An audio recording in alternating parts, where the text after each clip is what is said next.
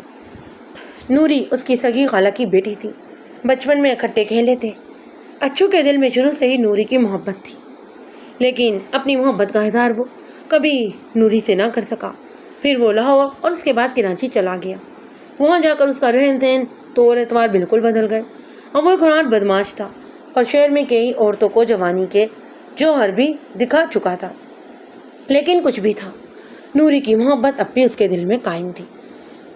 جب وہ ایک ماہ پہلے وہ گاؤں واپس آیا تو نوری کی بھرپور جوانی دیکھ کر وہ اس پر لٹو ہو گیا۔ اس نے کہا تھا کہ جس کی طرح بھی ہو سکے وہ نوری کو حاصل کرے گا۔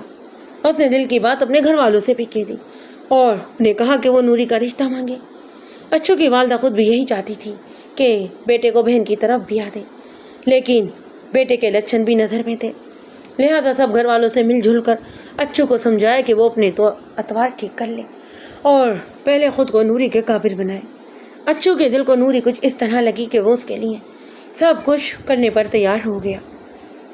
اس نے بری صحبت میں اٹھنا بیٹھنا کم کر دیا، وارداتیں تقریباً چھوڑ دیں، اور اگر کر بھی کرتا بھی تو کسی کو کانوں کان خبر نہیں ہوتی تھی۔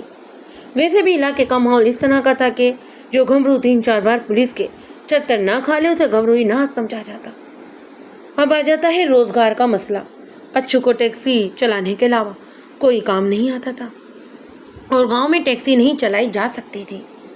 بھائی کے ساتھ مل کر ہل چلانا یا کھیتی مزدوری کرنا وہ اپنی شان کے خلاف سمجھتا۔ نت نئے کپڑے اور لشکاریں مارتی جوتی پہن کر پھرنا اس کا محبوب مشغلہ تھا، اور چھوٹی موٹی استادیاں دکھانے سے جو پیسے ملتے اس سے اس کا گزارا چلتا رہتا۔ لیکن ایک بات بڑے ہی مزے کی تھی، بے حد خناٹ اور نڈر ہونے کے باوجود جب اچھو نوری کے سامنے جاتا تو اس کی بولتے ہی بند ہو جاتی۔ لڑکیوں اور مٹیاروں کے سلسلے میں اس کا تجربہ درا کا درا رہ جاتا، اور کوشش کے باوجود اس سے ایک لفظ نہیں کہہ پاتا۔ پچھلے 1 برس میں وہ کم از کم 10 دفعہ اپنی خالہ زاد سے محبت کی اظہار کا کوشش کر چکا تھا، لیکن ناکامی ہوئی۔ یہ بات نہیں تھی کہ اس کے دل میں کوئی چور تھا، جہاں تک میں سمجھ پایا ہوں وہ اپنے جذبے میں بالکل سچا تھا۔ وہ نہ صرف نوری کے ساتھ گھر بسانا چاہتا تھا بلکہ اس کے لیے خود کو بھی بدل دینا چاہتا تھا، اور وہ اپنے آپ کو بدل بھی رہا تھا، لیکن وہ نوری کے سامنے کبھی یہ نہ کہہ سکا کہ وہ اسے چاہتا ہے۔ اچھو بڑی ہی زبردست صلاحیتوں کا مالک تھا، اگر وہ نیک بھی ہوتا تو لاکھوں میں ایک ہوتا۔ یہی وجہ تھی کہ بدنام ہونے کے باوجود میں نے اسے دوستی لگا رکھی تھی، اور اسے راہ راست پر لانے کی بھرپور کوشش بھی کرتا رہتا۔ کبھی کبھی میرا دل چاہتا کہ وہ سدھر جائے تو اسے پولیس میں کوشش کر کے ملازمت دلوا دوں، لیکن اپنے اس ارادے کا ذکر میں نے بھی اچھو سے نہیں کیا تھا۔ پر جب اشرف نے اپنی نوکری کا ذکر کر کے اپنی فکر مندی بتائی تو مجھے اس کی بات غور سے سننی پڑی۔ مجھے یقین تھا کہ اگر اشرف عرف اچھو کو بدلنے میں میری کامیابی کا امکان 20% ہے تو نوری کا 90% ہے۔ میں نے اس سے پوچھا، بھائی اگر وہ ڈاکٹر کے پاس گئی ہے تو درجنوں عورتیں بھی جاتی ہیں، تمہیں اس میں کیا خطرہ لگتا ہے؟ وہ بولا، یار تھانے دار، نوری کی بات اور ہے، ذرا دماغ سے تو سوچو۔ نوری جیسی جوان عورت، خوبصورت لڑکی، اکیلے کمرے میں ڈاکٹر کے سامنے ہو، اور وہ ٹوئیاں لگا لگا کر اسے ٹوک کر رہا ہو، اس کا ہاتھ پکڑ کر نبض دیکھ رہا ہو، اسے الٹا سیدھا لٹا رہا ہو، تو یار دل میں خود بدھ ہوتی ہے کہ نہیں؟ عورت مرد کا ساتھ تو ویسے بھی تیل اور آگ کا ہوتا ہے، اور یہ ڈاکٹر بھی تو آخر مرد ہی ہوتا ہے نا۔ میری تو سمجھ میں نہیں آتا کہ لوگ اپنی جوان لڑکیوں کو ڈاکٹروں کے پاس لے کر ہی کیوں جاتے ہیں۔ میں نے کہا، یار تیرے ذہن کا گند ہے یہ، ڈاکٹر بڑا ہی مقدس پیشہ ہے، لاکھوں میں کوئی ایک برا ہو تو اور بات ہے، ورنہ یہ بڑی ہی بلی ماس مخلوق ہوتی ہے، تیری میری طرح نہیں ہوتی ان کی سوچیں۔ تھوڑی دیر اچھو مجھ سے اس بارے میں گفتگو کرتا رہا، پھر بات آئی گئی ہو گئی۔ یہ 7-8 روز پہلے کی بات ہے ایک روز بلال شاہ تھانے میں مجھ سے ملنے آیا۔ اس کے چہرے پر دبا دبا جوش تھا۔ تنہائی میں مجھ سے کہنے لگا، خان صاحب کچھ ڈاکٹر کے بارے میں سنا آپ نے؟ کیا بات ہے؟ میرے کان کھڑے ہو گئے۔ وہ بولا، بات تو وہی ہے جس کا اچھو کو ڈر تھا۔ اس ڈاکٹر نے سچ مچ نوری کو پھنسا لیا ہے۔ سارے گاؤں میں باتیں ہو رہی ہیں۔ کل شام جسونت علی کی گھر والی نے ڈاکٹر اور نوری کو میلے میں باتیں کرتے ہوئے دیکھا ہے۔ بلال شاہ کی اطلاع واقعی سنسنی خیز تھی۔ ظاہر ہے کوئی نہ کوئی تو بات تھی جو نکلی تھی۔ میں نے نوری کو کئی بار دیکھا تھا۔ وہ قد کاٹ کی خوبصورت لڑکی تھی۔ بھڑکتے ہونٹ، بولتی ہوئی آنکھیں۔ اس کے جسم کی سب سے خوبصورت چیز اس کے بال تھے۔ بہت ہی بوجھل اور لمبے بال، موٹی چھوٹی اس کے گھٹنوں تک پہنچتی تھی۔ رنگین پھندنوں والا پراندہ ٹانگوں میں الجھتا رہتا۔ ایسی لڑکیاں سریرا کھلے ہوئے پھولوں کی طرح ہوتی ہیں۔ جلد یا بدیر کسی نہ کسی کا ہاتھ ان تک پہنچ ہی جاتا ہے۔ وہ کسی گھر کے گلدان میں جا سکتی ہیں یا پھر پتی ہو کر بکھر جاتی ہیں۔ یہی وجہ تھی کہ اس کے بارے میں اکثر اچھو کو سمجھاتا رہتا۔ میں چاہتا تھا کہ اگر وہ واقعی نوری کے بارے میں سنجیدہ ہے تو پھر اسے اپنانے میں دیر نہ کرے، پہلے اپنے روزگار کا بندوبست کرے اور پھر والدین کے ذریعے نوری کا رشتہ مانگے اور اسے اپنی بیوی بنا لے۔ پر اب جو باتیں سامنے آ رہی تھیں یہ بڑی ہی خطرناک تھیں، اور میں اچھو کے مزاج کو بہت اچھی طرح سمجھتا تھا۔ وہ ہار ماننے والا شخص یا پیچھے ہٹنے والا نہیں تھا۔ پھر نوری پر تو اس نے بہت دیر سے آس بھی لگا رکھی تھی۔ وہ کیسے برداشت کر سکتا تھا کہ وہ ڈاکٹر کی باہوں میں جا گرے؟ مجھے خطرہ محسوس ہونے لگا کہیں اچھو ڈاکٹر سے دنگا فساد نہ کرے۔ میں نے دوپہر کے وقت بلال شاہ کے ہاتھ اسے تھانے بلوا۔ وہ پہنچا تو نشے میں دھت تھا، گریبان کھلا ہوا تھا، آنکھیں سرخ اور قدم ڈانو ڈول۔ آج اس نے تین چار مہینے بعد بھی تھی، اور غالباً اتنی زیادت بھی تھی کہ اگلی پچھلی ساری کسل نکالتی تھی۔ مجھے افسوس ہوا کہ ایسی حالت میں نے اسے کیوں بلایا۔ بہرحال اب کیا ہو سکتا تھا؟ میں اسے اپنے کمرے میں لے گیا اور اندر سے کنڈی لگا دی۔ وہ نشے میں واہی تباہی بکنے لگا۔ پہلے اس نے ڈاکٹر گلزار کو بے تحاشا گالیاں دی اور پھر نوری پر غصہ نکالنے لگا۔ جب اس کام سے بھی تھک گیا تو اس نے اپنے آپ کو برا بھلا کہنا شروع کیا۔ اچھا ہوا ہے اچھو صاحب، اچھا ہوا ہے، تم اسی لائق تھے۔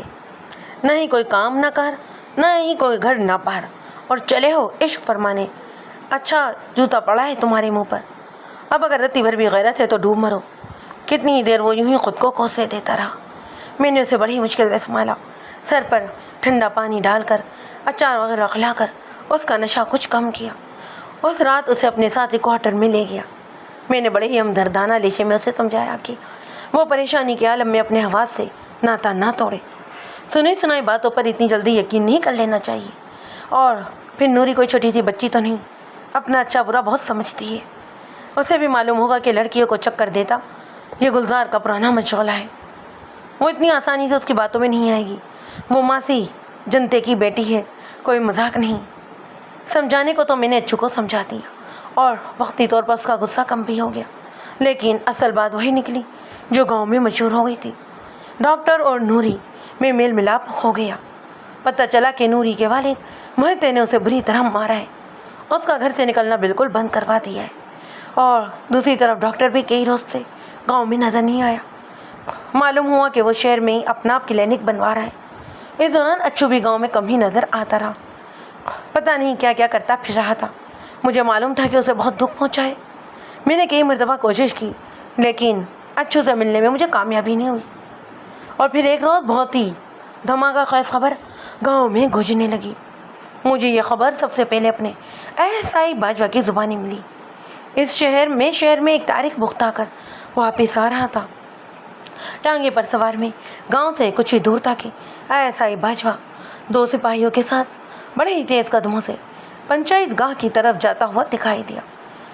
جس جگہ کو پنچایت گاہ کہا جاتا تھا یہ ایک پرانا کنواں تھا۔ یہاں پر برگد کے گھنے درخت تھے اور ایک طرف ناگ چندی اینٹوں کا بڑا سا چبوترا بھی بندھا ہوا تھا۔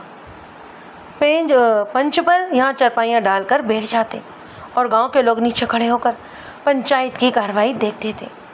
میں نے احسائی سے پوچھا کہ وہ کدھر کو بھاگا جا رہا ہے۔ محتے کی لڑکی نوری ڈاکٹر کے ساتھ پکڑی گئی ہے۔ دونوں دوا خانے میں گھسے ہوئے تھے۔